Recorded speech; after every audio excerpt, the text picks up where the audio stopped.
Hello friends, இன்றைக்கி நம்ம egg rice பண்ண போகிறோம். வாங்க எக் ரைஸ் எப்படி பண்ணுறதுன்னு பார்க்கலாம். இப்போது 4 முட்டை எடுத்துக்கலாம்.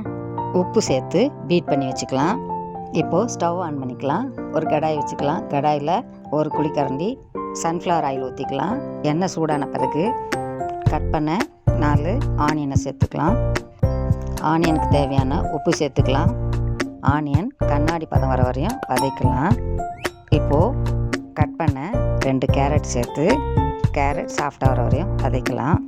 இப்போது 1 ஸ்பூன் இஞ்சி பூண்டு விழுது சேர்த்து வாசனை போகிற வரையும் வதக்கலாம்.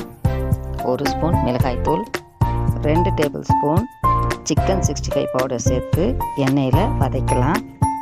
இப்போது பீட் பண்ண எக்கை சேர்த்து எண்ணெயில் ஃப்ரை பண்ணிக்கலாம். கொஞ்சம் கொத்தமல்லி சேர்த்து எல்லாத்தையும் மிக்ஸ் பண்ணிக்கலாம். இப்போது 2 கப் வடித்த சாதத்தை சேர்த்து சாதம் சூடாகிற வரையும் மிக்ஸ் பண்ண பிறகு 1 ஸ்பூன் மிளகுத்தூள் சேர்த்து மிக்ஸ் பண்ணிக்கலாம். இப்போது சுவையான எக் ரைஸ் ரெடி ஆயிடுச்சு. மேலே ஸ்ப்ரிங் ஆனியன் சேர்த்து சூடாக பரிமாறுங்க. சும்மா அட்டகாசமாக இருக்கும். நீங்கள் ஒரு வாட்டி இந்த ரெசிபியை ட்ரை பண்ணி பாருங்கள். உங்களுக்கு இந்த வீடியோ பிடிச்சுன்னா லைக் பண்ணுங்கள், ஷேர் பண்ணுங்கள், சப்ஸ்கிரைப் பண்ணுங்கள். பாய்.